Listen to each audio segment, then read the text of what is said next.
이 가족에게 무슨 일이 있었던 걸까요?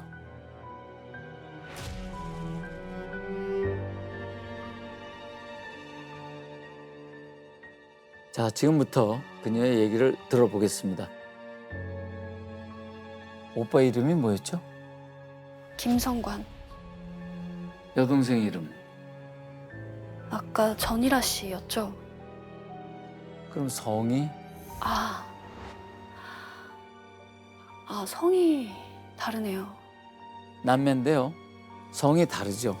희라 씨네는 재혼 가정이에요. 희라 씨 14살 때 아빠가 재혼을 했는데요. 새엄마한테 20살짜리 아들이 있었던 겁니다. 그게 바로 김성관이에요. 의붓 오빠죠.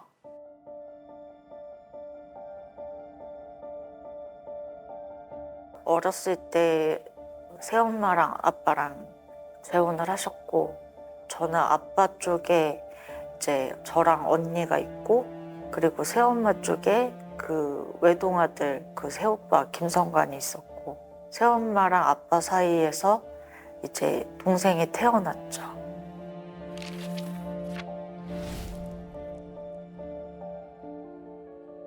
의붓 오빠 김성관은 끔찍한 살인 사건을 저지를 사람처럼 보이지 않았대요.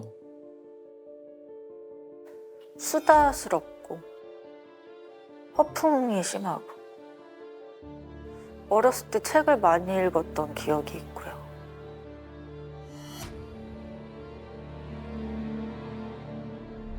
막 대단히 좋지도 나쁘지도 않은 사이였어요. 딱히 어색하지 않게 그냥 잘 얘기하는 사이. 서로 다른 두 집이 합쳐졌잖아요. 잘 지내보려고 꽤나 노력을 했답니다.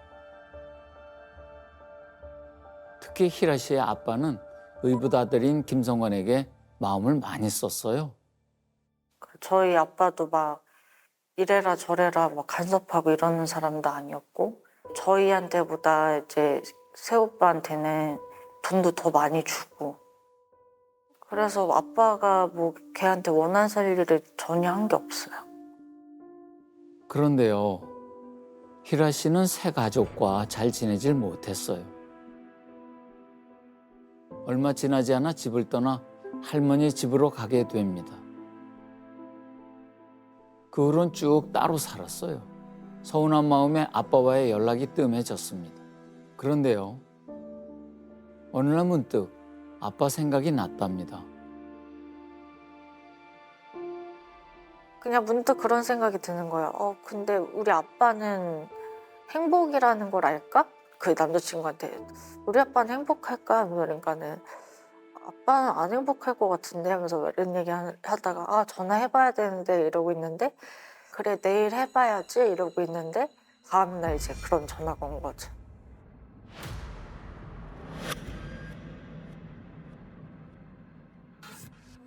사건의 시작은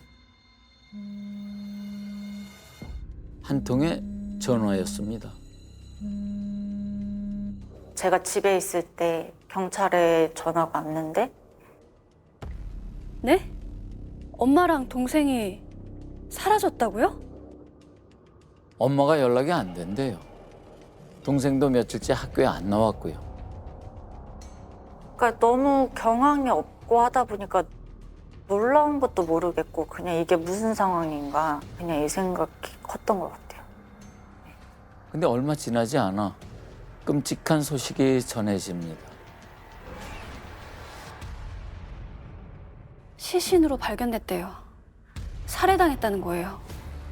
살인사건 관련 속보입니다. 그젯밤 이 아파트에서 50대 여성 이모 씨와 중학생 아들이 흉기에 찔려 숨진 채 발견됐습니다. 살해된 장소가 집이었는데요. 사건 현장이 아주 특이했습니다. 일단 집안이요. 너무 깨끗했대요. 막 청소라도 한 것처럼요. 이상한 건 베란다였는데요. 베란다에 웬 이불이 쌓여 있었답니다. 그 이불 밑으로 뭔가 삐죽 나와 있는데 뭐였을까요? 사람 발이요. 엄마하고 이제 겨우 14살인 남동생이었어요. 얼굴과 가슴을 흉기에 수차례 찔린 채 숨져 있었어요. 그런데 더 엽기적인 게요. 하얀 가루가 시신 위에 뿌려져 있었어요. 뭐지? 하고 보니까 밀가루였답니다. 시신에 왜 밀가루를 뿌렸을까요? 그 순간 히라 씨 머릿속에 갑자기 떠오르는 사람이 있었어요. 아빠요. 아빠? 아빠는 사라졌대요.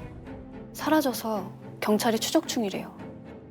두 가지 생각이 들었어요. 하나는 아빠가 그런 거는 어떡하지? 라는 생각을 했고 또 하나는 아빠도 그렇게 됐으면 어떡하지? 라는 생각을 했고요.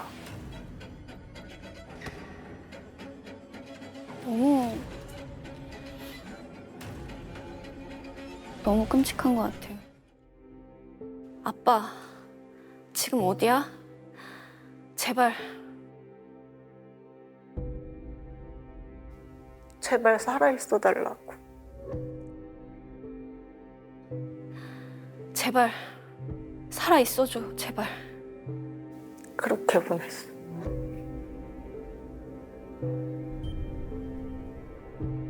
딸의 이 간절한 메시지를 아버지는 확인할 수 있었을까요? 다음 날 아빠를 찾았어요. 참... 오늘 강원도 한 리조트에서 흉기에 찔려 숨진 채 발견됐습니다.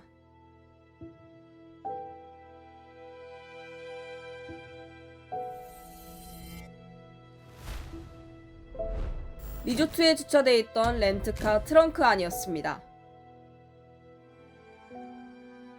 그 히라 씨가 아버지를 보러 달려갑니다. 근데 경찰이 막아서요. 너무 상태가 안 좋아서 보고 나면 트라우마 생길 수 있다. 안 보셨으면 좋겠다. 그래서 안 보게 됐고. 얼굴 대신 히라 씨가 확인한 건 아버지의 유품이었습니다. 다 피가 묻어 있었어요. 그런데요, 그 물건들 중에서 유독 눈에 띄는 게 있었습니다. 아빠 주머니에서 5만 원짜리 지폐 뭉치가 나와요. 세보니까 100만 원쯤 되더라고요. 아빠는 왜 이렇게 많은 현금을 갖고 있었을까요?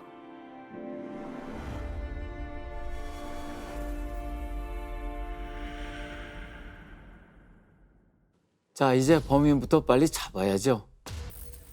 경찰이 아파트 CCTV를 분석했습니다. 엄마와 동생의 카메라에 잡힌 건 사건 당일 오후 1시 50분. 엘리베이터에 타는 모습이 찍혀 있어요. 외출했다 집으로 돌아오는 길인가 봐요. 그런데요, 눈에 띄는 남자가 있었습니다.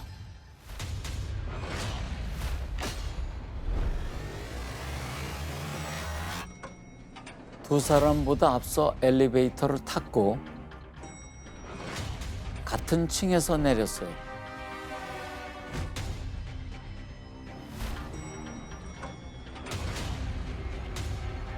남자가 다시 엘리베이터를 타고 내려옵니다.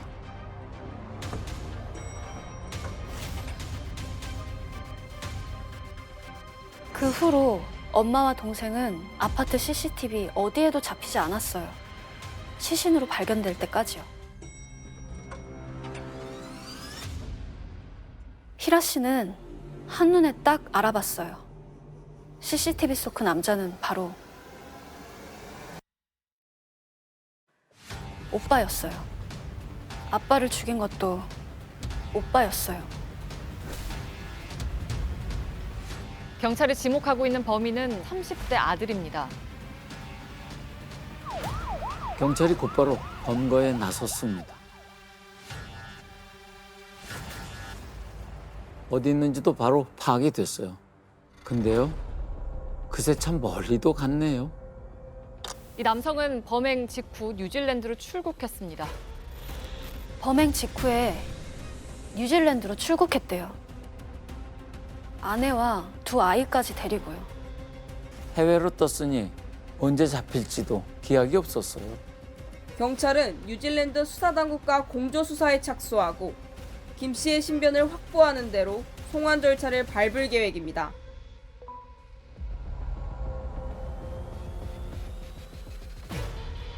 도주 9일째 드디어 인천공항에 경찰이 출동합니다.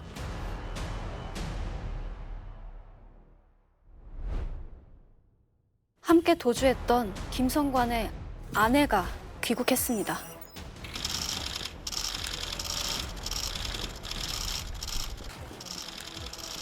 범행 자백은 하셨나요?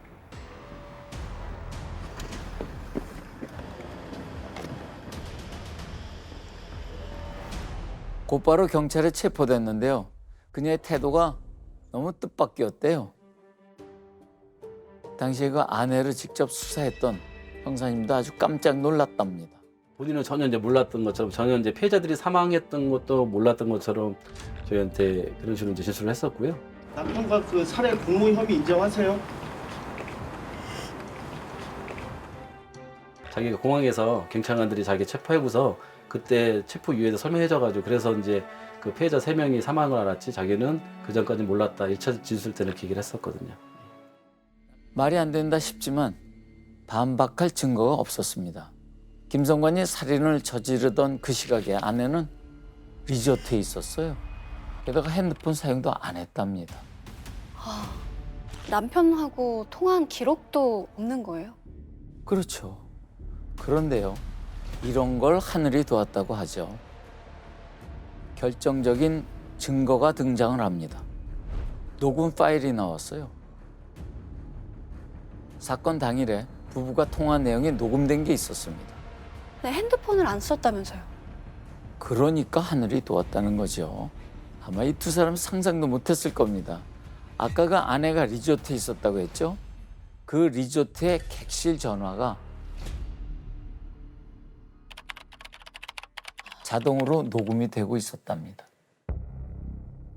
추가적으로 확인하다 보니까 리조트 측에서 대화 내용이 녹음된 게 있습니다. 그래서 그 김성관이가 범행한 이후에 그 리조트 프론트를 통해 가지고 자기 부인한테 전화한 게 있었는데, 그게 어떻게 보면 저희한테는 좀 다행이라고 하겠죠. 거기서 원래는 녹음이 되면 안 되는 건데, 그 리조트 자체가 워낙 좀 이렇게 노후된 건물이다 보니까 처음 그 데스크에, 안내 데스크에 연결됐을 때 되고 객실로 가면 녹음이 안 돼야 되는데, 그게 전체가 다 통으로 녹음이 된 거예요.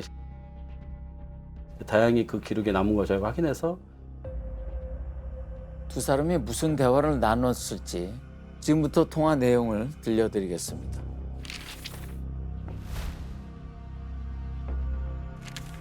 오후 2시 51분, 어머니와 동생을 살해한 직후예요. 김성관이 아내에게 이렇게 말합니다. 2마리 잡았다. 1마리만 더 잡으면 돼. 자, 이 말에 아내는 뭐라고 답했을까요? 아까 살인을 전혀 몰랐다고 했죠? 잘 들어보세요.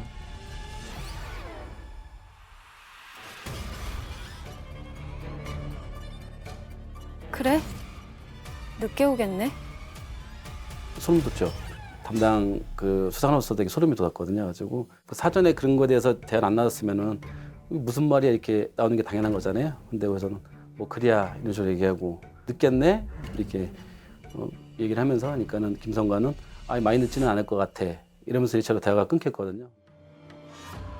5시간 후, 아버지까지 살해한 후, 김성관은 또 아내에게 전화를 겁니다. 셋 다 끝났어. 근데 하나는 여기 있어. 이거 어디다 치우나? 거기다 그냥 냅두고 오지. 처리하고 오려면 오래 걸리겠네. 경찰이 이 통화 내용을 들려주니까 아내도 결국 인정을 했답니다. 자기도 알고 있었다고. 그런데요, 죽일 만한 이유가 있었대요.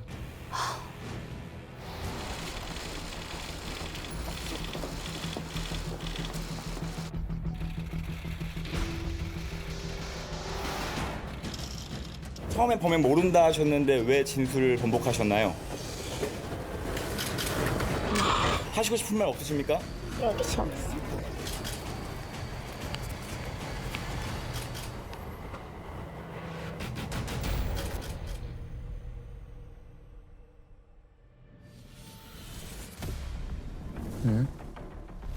저는 제 딸들을 살리고 싶었습니다. 저의 딸들을 납치하고 해야 한다는데 어느 부모가 화가 안 납니까? 억울합니다. 기자님, 변호사님, 제발 도와주세요. 딸들을 납치하고 해야 한다고요? 누가요? 김성관 엄마가요.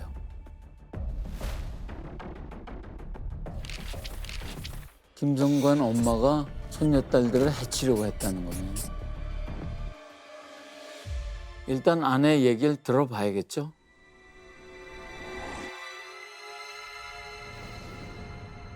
사건 발생 나흘 전 하루 종일 남편이 연락이 안 돼요. 무슨 일이지 걱정하고 있었는데 벌컥 현관문이 열리더니 남편이 뛰어들어왔어요. 세상에나 남편 셔츠가 갈기갈기 찢겨져 있더래요. 당신 옷이 왜 이래? 무슨 일이야? 난 납치당했었어. 납치? 누가? 누가 당신을 납치해? 누구야? 각설이지. 각설이가 깡패들 시켜서 내 팔 뒤로 묶고 집까지 끌고 갔었어. 여기서 말하는 각설이는 김성관의 엄마입니다. 김성관이 자기 엄마를 각설이라고 불렀대요. 엄마를 각설이라고 불러요? 왜요? 죽지도 않고 또 찾아온다고. 모자 사이가 왜 이렇게 된 걸까요?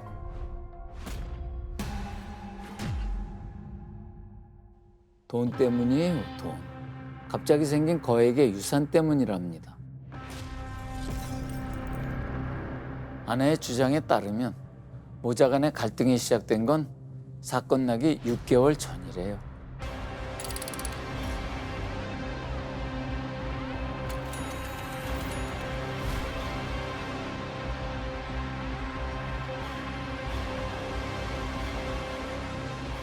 어느 날 남편이 흥분한 얼굴로 들어오더니 이런 말을 하는 거예요. 여보, 할아버지가 날 찾는데. 할아버지? 무슨 할아버지? 당신한테 할아버지가 있었어?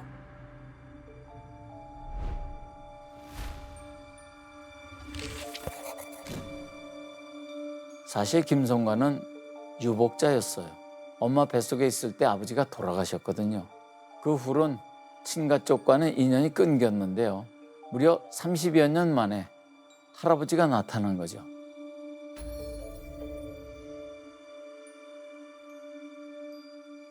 그런데요, 그냥 몸만 나타나신 게 아니었어요. 할아버지가 부동산으로 재미를 좀 보셨대요. 건물이며 땅이며 재산이 100억대라고 하더라고요. 그 재산을 하나밖에 없는 손주한테 물려주고 싶다고 하셨대요. 근데 이게 문제가 생겼어요. 이 사실을 김성관의 엄마가 알았답니다. 그날부터 집요하게 협박했어요. 그 유산 다 내놓으라고요.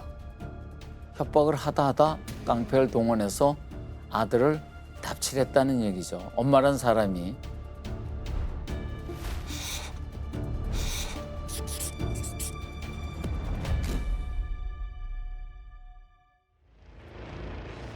그날 시어머니가 남편을 묶어놓고 이러더래요. 유산 포기 안 하면 네 딸들 가만두지 않겠다고요. 너무 무서웠어요. 당장이라도 무슨 일이 생길 것 같았어요. 그 말을 듣자마자 어린 딸들을 데리고 집을 나와서 모텔방을 전전했답니다. 시어머니가 해코지 할까 봐 겁이 나서요.